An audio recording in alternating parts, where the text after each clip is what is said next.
Have you ever noticed how the idea of public speaking can turn confident adults into nervous middle schoolers again?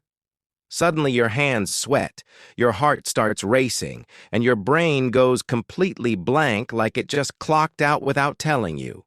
If that sounds familiar, relax. You're not broken. You're just human. Today, we're talking about the psychology of public speaking and why it messes with our minds so much. Let's start with a simple truth.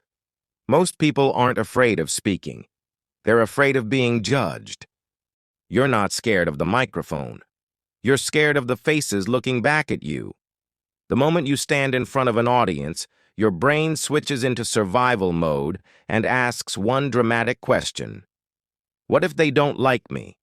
Psychologically, public speaking triggers the same part of the brain that reacts to danger.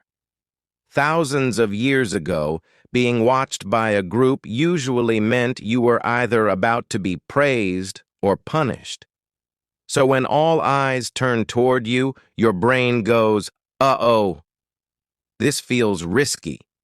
Heart rate up, breathing shallow, thoughts running away like they owe rent. Here's the funny part. The audience usually isn't judging you nearly as much as you think. Most of them are thinking things like, I hope this ends soon, or I wonder what's for lunch. But your brain is convinced every tiny mistake will be remembered forever. Spoiler alert, it won't. Another reason public speaking feels so intense is loss of control. In normal conversations, you can interrupt, explain yourself, or change the topic. On stage, it's just you. No escape button. That lack of control makes the mind uncomfortable, and discomfort loves to show up as anxiety.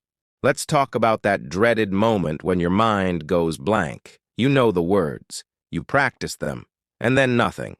That's not stupidity. That's stress-blocking memory access. When anxiety spikes, your brain prioritizes safety over speech. Basically, it says, we'll talk later. First, survive. There's also something called the spotlight effect. This is the belief that everyone notices everything you do. Your shaky voice, your mispronounced word, that one slide you skipped. In reality, people notice way less than you think. You feel like you're under a giant spotlight, but most of the audience is barely paying attention to the small stuff. Now here's an interesting twist. People who care deeply about doing well are often more nervous. Why? Because public speaking isn't just about sharing information. It feels like sharing yourself, your ideas, your intelligence, your worth. That's why criticism hurts more here than almost anywhere else. And yes, confidence plays a role, but not in the way people think. Confident speakers aren't fearless. They're familiar with the fear. They've felt it enough times that their brain stopped panicking and started cooperating. Confidence isn't the absence of anxiety. It's learning that anxiety won't kill you. Let's add a bit of humor.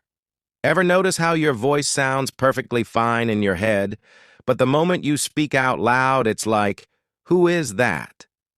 That's because you're hearing yourself differently than everyone else. You think you sound nervous. Others usually hear normal human talking.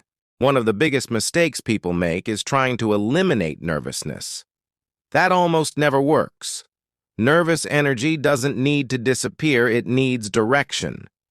The same adrenaline that makes you shaky can also make you expressive, passionate, and engaging when you stop fighting it.